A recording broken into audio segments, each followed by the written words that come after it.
We continue now at the top of Daf Kuf Yud Aleph Amud Beis in Mesechet Yevamos. This is Yevamos Daf 111b. The Mishnah here is discussing a case. Let's say you have a situation where a person was married to two girls that were both minors, and then he dies. So the halacha is, let's say the person who's doing the yibum, he takes the first one and then he takes the second one. So the Mishnah says, Lo pasalas rishona, the bia with the second one, the act of relations with the second one, does not disqualify the first one. As Rashi over here says, Lo pasalas rishona, share biasan shava. The point is that relations with both of them is the same, meaning they have the same status in terms of what they are considered as wives because they are minors. V'i rishona knuyahi, and so Rashi explains. Let's say the first one really was a fully acquired, so harehi ishto, so that's his wife. V'achrona biasnus, and then the second one is just a biasnus. It's not going to disqualify anything. V'lav knuyahi, and let's say it's not an acquisition. Hare shtei nachrios etzlo, so then they're both considered as if they were never married, and they're both considered fine. He can marry either one of them. Shelo haisa knuya lachiv, because that means that they were never acquired by his brother. And then he's able to stay with the first one. There's no disqualification with the first one. Now when it comes to the second one that he has relations with, there actually he can stay married to her. Why? Because maybe they both really were considered the wives of the brother that died. And so therefore when he has relations with the first one, so you're not allowed to build two houses, you can only build one house when it comes to Yibam. So that's why we're saying that it's the first wife that is not disqualified. And the Mishnah continues, V'chein beis chershos, the same would be true. Let's say the two women, they're not minors, but let's say they're both deaf mutes. That is the same exact status, and the halacha would be the same. And the Mishnah continues, Ketana v'chareshes. Let's say you have a case where the person is married to a girl that's a minor, and he's also married to a deaf mute. So in that case, ba yavam al ketana. Let's say the yavam has relations with the ketana first, v'chazer ubal chareshes, and then he has relations with the chareshes, with the deaf mute. Osha ba achiv al chareshes, or let's say his brother has relations with the chareshes. So in those cases, pasal as a ketana there actually would be a disqualification of the girl that is a minor. Rashi over here says, pasal as a ketana, there is a disqualification of the katana who he had relations with first, and this already was mentioned on the previous Amud Mishum Gezeira. This is all really because of a Gezeira. It's just because of a decree. Why? Because maybe he would go the other direction. Because maybe what he'd end up doing is he'd have relations with the Chareshes first, and that actually would create disqualifications. Just like the Gemara says.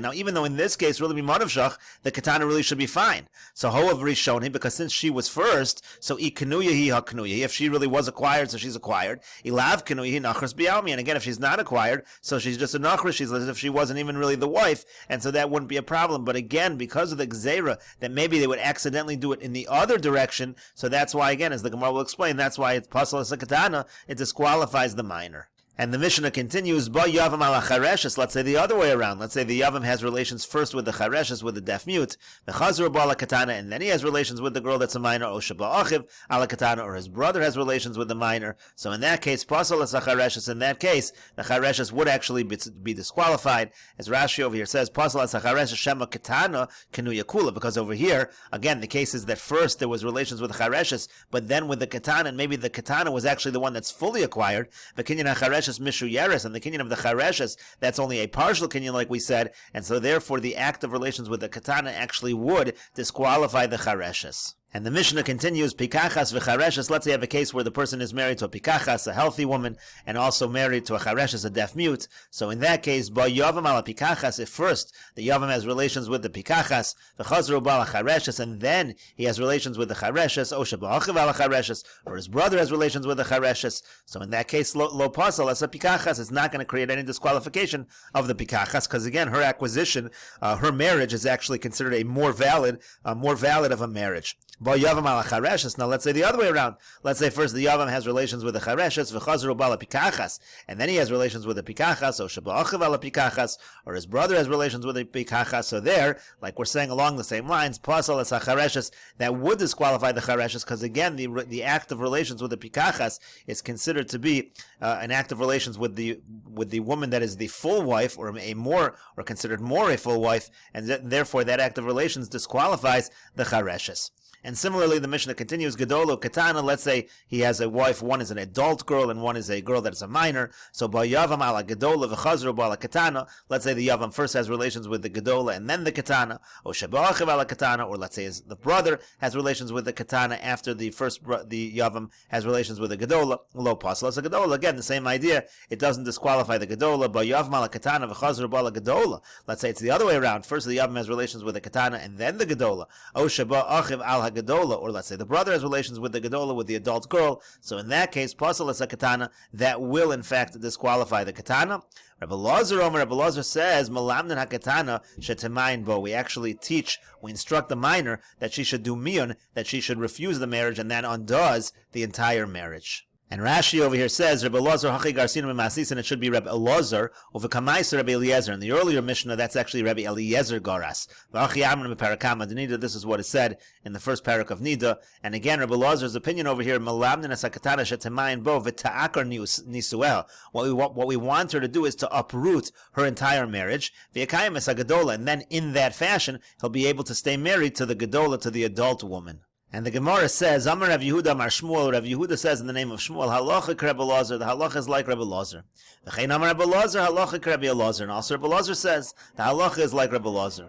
And the Gemara says, Utzrichan, we need them both. And Rashi over here says, V'chein Amar Rabbi Elazar ben Pedas, the Amora, who first Rashi points out, the Rabbi Elazar is Rabbi Elazar ben Pedas, the Amora, who's saying that the halacha is Rabbi Elazar de Masnisin, that the halacha is like Rabbi Elazar in our Mishnah. Who Rabbi Elazar ben Shamua? The Rabbi Elazar of our Mishnah is Rabbi Elazar ben Shamua. And the Gemara says, Utzricha l'Shmuel v'Rabbi Elazar ben Pedas l'meimer b'kamaisa halacha k'Rabbi Eliezer u'v'hanami halacha k'Rabbi Elazar. You need to say the halacha is like Rabbi Eliezer in the earlier Mishnah, which was a similar piece of advice to instruct the minor girl to do miyun. And over here also you have to say the halacha is like Rabbi Elazar. In both of these cases, they're saying the same idea, that we teach the katana, the minor, to do refusal, but we need both of these cases. And the Gemara explains again, we need them both. Because if we only had it in the first case, only over there maybe Shmuel says that the halacha is like Rabbi Eliezer. Because over there there's no fulfillment of the mitzvah of Yibam. But over here where there's a fulfillment of the mitzvah of Yibam, you would maybe say that both of them should be divorced with a get. V'yashmin and Bahan, if we only had this case over here, Mishum the Gedola Ramya Kameh, that's because there's a Gedola, there's an adult girl who's standing before him who's able to do Yibum. Aval idach lo, but in the other case maybe not, so tzricha, so that's why we need both cases. And Rashi over here explains, the Itmar beKamaisa Gabe Achayus, the case over there earlier was by sisters. It was a situation where a person is married to one of the sisters who was a minor, and now the other sister who is an adult falls before him for Yibum. It's a problem marrying two sisters. So Mishum Da'akati lo Akayim Mitzvahs Yibum, over there was no mitzvah even that was fulfilled at all. That's why maybe over there we paskin that we tell the girl that's married, the girl who is a minor that's married, we tell her to do miyun, to refuse the marriage, and that allows us to fulfill the mitzvah of yibum. But over here you already have a fulfillment of the mitzvah of yibum, b'shtein with both of them. So maybe I would say that we'll just do the mitzvah of yibum with both of them, and then divorce both of them with a get, but the mitzvah of yibum will still take place, so there's no reason perhaps to instruct the girl that is a minor to do miyun. And Rashi continues, V'iyashmin and Bahaf, we only had this case, Mishum the Gedola Ramya Kameh, because there is an adult girl who's standing before him to do Yibum, Liyevume to do the Yibum, Mishum Hachim Mahadrina na Miyun the Katana. So maybe that's why we pursue the Miyun of the Katana, Kadesha Tisyavim Gedola, because maybe we want to encourage the Yibum with the Gedola, with the adult girl. Avalidach, but over there, in the earlier case, Bahida Achayos, the Gedola Achos Ishtohi, there where the adult girl is the sister of his wife who's a minor, so Nema Lo Ramya Kameh. So over there, she's really not standing before him for Yibam at all, because the person is already married to her sister. So therefore maybe we don't instruct the katana to do miyun just in order to do a Yibam with the Gedola, so tzricha. So again, that's why we need both of these piskei halacha. And the Gemara continues with the Mishnah, Yavam Katan Shabal Yavam Katana. Let's say you have a situation of a brother-in-law that's a minor, and he has relations with his sister-in-law who's a minor in a situation of Yibam.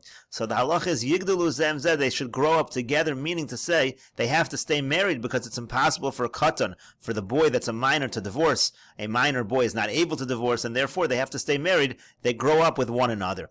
Ba'al Yavama Gedola, let's say a similar kind of case, but let's say the Yavama, the sister-in-law, is an adult, but again, the boy boy, the Yavam is a katan, he's a minor, so Tegadlenu, so she should raise him. And again, it's the same idea, they have to stay married because he's not able to divorce her.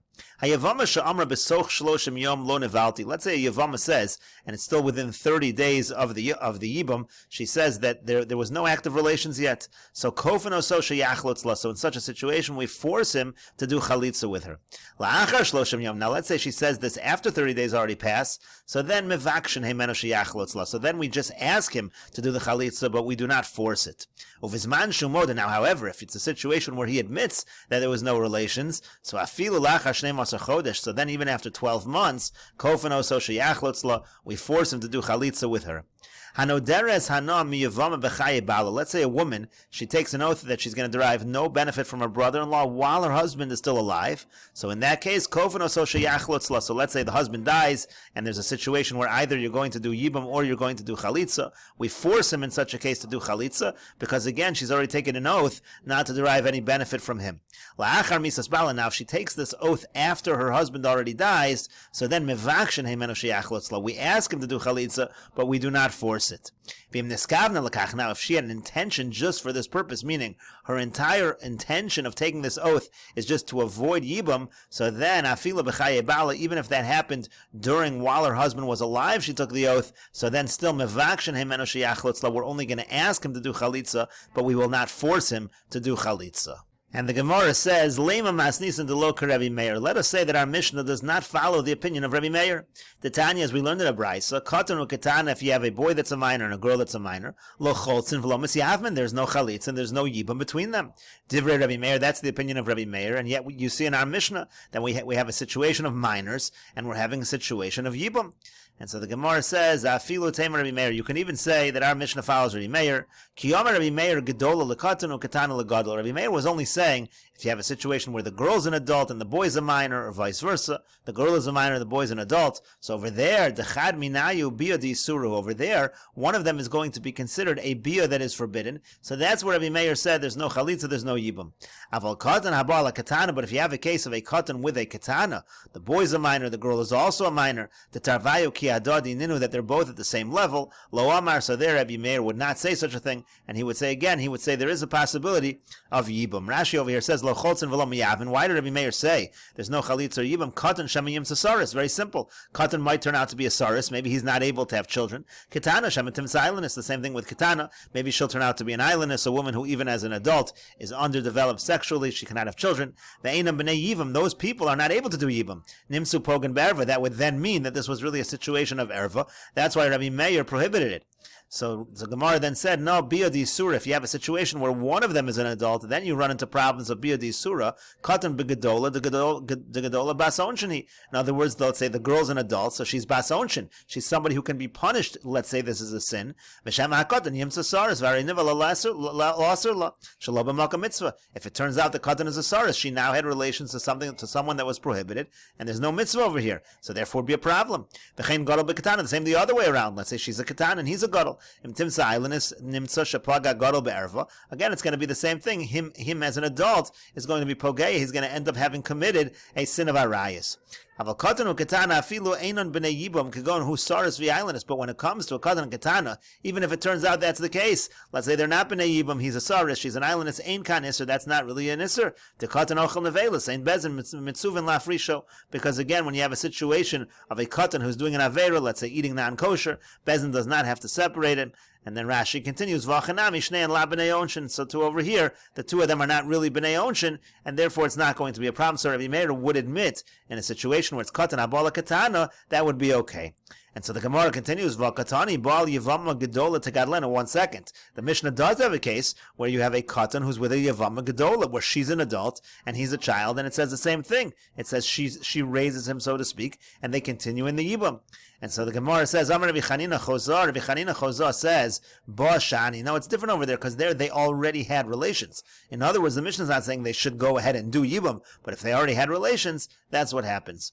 But the Gemara says, 1 second, but it says that she raises him to chol biu bia disuru. Doesn't that mean you have a situation where every act of bia is really prohibited, and we're still saying that they continue to stay together? And so the Gemara says, you're right. Rather, you're correct. The Mishnah really must not be like Rebbe Meir. And the Gemara continues, Kari Khan, Lahakim La'achiv Shem, V'hai Lav Barachi. 1 second. Why is there Yibam at all over here? Why don't we say that the whole purpose of Yibam is to establish a name for his brother, and this person can't have children anyway because he's a minor, so why anyhow is there an idea of Yibam over here when the boy is a minor? And the Gemara says, Amar Abaya says, Amar Kra, no, it's because the Pasuk says, Yevamo Yavo Aleha, the brother-in-law, he has relations with her, called to, it means in any situation, even if it's a situation where he's not able to have children, where he's too young for that, still there is a mitzvah of Yibam. Rava says, he says, no, even without that argument of the pasuk, you still can't possibly say that a minor boy cannot do Yibam, because Mika Midi Dahashto Asira Lelavasar Shaita Sharia. Do you ever have a case where right now it would be prohibited and then he grows up and you're going to say it's mutter? That can't be possible. We say if at the moment of Yibam it's not going to be allowed because he's a minor, then it wouldn't be allowed later when he's an adult either. And we know that it's allowed when he's an adult, and therefore it must be that it's allowed when he's a minor as well. And the Gemara says, and as the Gemara continues here, this is Rava's argument continuing. V'amar Rav Yehuda Rav, again, didn't Rav Yehuda say in the name of Rav, call Yevamo she'ein ani kore b'shas nefila, Yevamo yavole. If at the time when the woman falls to Yibam, you can't do the mitzvah of Yibam, so harei ke'eshes ach she'esh lo banim. That goes back to the status as if she's the wife of his brother and they had children, and that's a problem of arayos vasur, and it's completely prohibited forever. So therefore, it must be that a boy who's a minor can do Yibam, because again, if the boy who's a minor can't do Yibam, then when he grows up, he won't be able to do it either. Gemara says, 1 second, maybe we should say, indeed, that is the case. Maybe if he was a minor at the time of the Yibum, so then even when he grows up, he can't do it. What kind of argument is this? And so the Gemara says, no, Amar Kra, no, that's because the Pasuk does, in fact, say, Ki Yeshu Achem Yachtav, as long as the brothers, they live together in the same world, if they were alive at the same time, Afilu Ben Yom Echad, even if that brother is just going to be 1 day old, as Rashi over here says, maybe really this boy that's a minor is forever prohibited in Yibum, even when he's an adult. And so again, no, the pasuk says, "Afilu ben yom echad yeshu yachdav," even if it's just 1 day that they were together. Kamar kra Yevamo yavo olev afilu lo have mashma kolduhu misvara sharile bekadnus kedo amar. So therefore, again, even if you didn't have that drasha of kolduhu, meaning to say that allowed, we made the drasha before. That was the other approach that it says, according to Abaya, Yevamo yavo olev kolduhu, even if he's a minor. Even without that, no. Still, we're going to say misvar. It makes sense that as a minor, since they were yeshu yachdav, even 1 day, so it must be that he's permitted, certainly when he's an adult, and if he's permitted when he's an adult, so he's going to be permitted when he's a child as well, as Rava argued. And the Gemara continues at the two dots, Yevamos she'amra b'soch shloshim yom v'chulu. Again, it said over here that if she claims within the first 30 days, she says there was no active relations, so then already we believe that that is the case. We believe her, and we say we force him to do chalitza. But if it's after 30 days, and she claims there was no active relations, in that case we will ask him to do chalitza, but we will not force it. And so the Gemara says, Man Tana, who is the Tana of our Mishnah? The Atzlosin Yomin Mukim Inish Anafshe, that it's up to 30 days that a person is able to hold himself back. In other words, we're believing that there was no active relations, and that we only really believe that for 30 days, and after 30 days we assume that there must have been relations between them. And the Gemara says, Amar Rabbi Yochanan says, Rabbi Meir.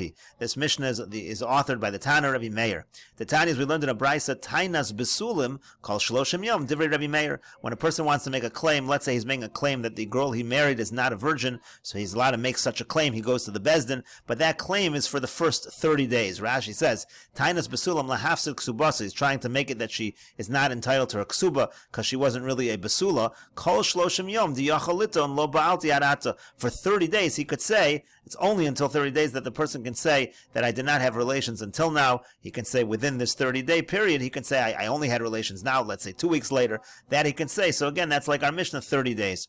Rabbi Yossi Omer Nister la'alter. Rabbi Yossi says, no, if they were together in seclusion, then immediately, we have to assume they had relations with her immediately, and therefore, if even a little bit later than that, he comes and says suddenly a Tainas Besulim, we say, why didn't you say it earlier? Rashi says, Nister la'alter hu toin. Right away he makes the claim. Vim toin la'achar zman. If he comes any amount of time after that seclusion, eino nem, when he's not believed, devada me'reisha balam, what's a besula? Because he certainly had relations with her first, when he first had seclusion, and she was a besula, she was a virgin, v'shasak, and he was quiet at that point, v'hashtu derasachol, and now he's gotten angry at her later on, and so he's saying that. So Rabbi Yossi says, no, it's no 30-day time frame. We assume immediately, as soon as they're in seclusion, this is what happened. And lo nistra, if they were not in seclusion, Rabbi Yossi says, af la'achar kamashanim, it could even be many years that we would assume that they didn't have relations. So in any case, according to Rabbi Yossi, it's immediate, it's not 30 days. And the Gemara says, Rabba Omar Rabba says, Afilu Teimu Rabbi Yossi. You could even say our mission is Rabbi Yossi. Adkan Lokam Rabbi Yossi Hasam Ela Barusaso. Rabbi Yossi only said that we assumed there was relations immediately. That's by the woman that he betrothed, the Gispa. So he's comfortable with her. We assume that if they were together in seclusion, there was relations. Avalesha Sacha, but here you're talking about the wife of his brother. It's a totally different situation. Rabbi Yossi might admit that it's longer than immediately. It might be 30 days, and we'll continue with this discussion in the next video on Daf Kuf Yud Beis Amud Aleph.